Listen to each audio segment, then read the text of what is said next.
20th November 2025, Omotosho must not plunge Nigeria into a judicial disaster. Nigeria stands at the edge of a decision that could define its justice system for decades. On that day, a federal high court will pronounce judgment in the case of Mazi Nnamdi Kanu, a man who is being tried under a law that no longer exists in Nigeria's legal books. If a conviction is entered under such circumstances, it will not merely be a legal mistake. It will mark Nigeria's entry into the global hall of shame, a hall filled with nations that once allowed emotion, politics, and pressure to override the most basic principles of justice. History has recorded what happens when courts fail to uphold the law. The stories span continents, cultures, and decades, but they carry the same chilling lesson. Wrongful convictions destroy lives and destroy nations' credibility. Across the world, some of the most disturbing miscarriages of justice began with judges ignoring clear legal foundations, just as Nigeria risks doing now.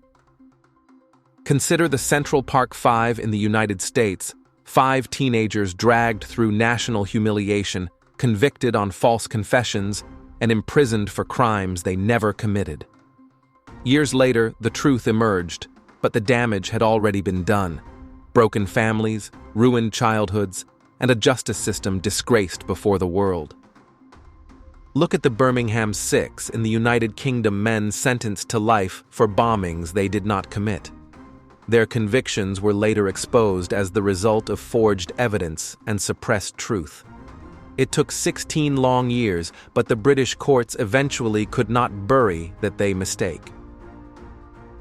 Across Africa, too, the scars are fresh. Men in South Africa spent over a decade behind bars before their convictions were overturned. In Nigeria, cases have surfaced of citizens locked away for 20 years or more before finally being declared innocent. These human tragedies continue to echo across courtrooms and communities as a constant reminder that when justice fails once, it fails loudly. These histories matter today because Nigeria is on the verge of repeating them. Mazi Nnamdi Kanu is being tried on a non-existent law, a law that has been overtaken and replaced.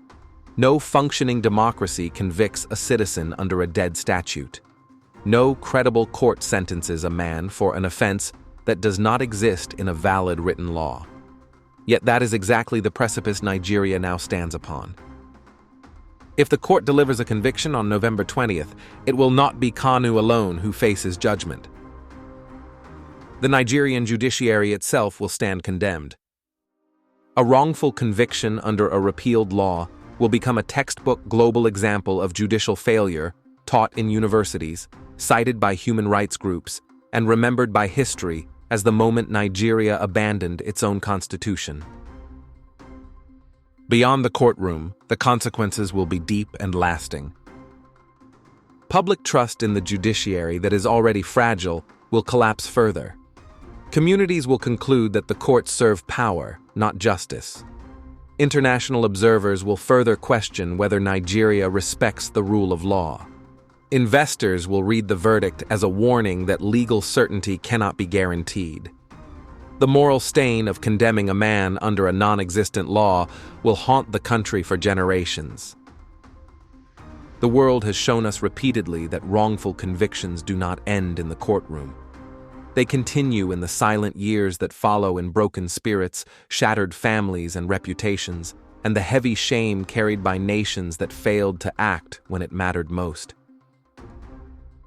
On 20th November 2025, Nigeria must choose. Will it learn from the world's painful history of injustice or repeat it? Will it stand with the rule of law or tear its own constitution in public view? Will it protect its judiciary or allow it to convict itself?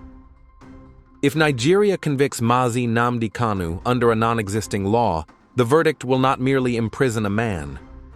It will imprison the credibility of the Nigerian justice system, and history will remember the day not as a trial of one citizen, but as the day Nigeria put its own justice on trial. Family Writers Press International.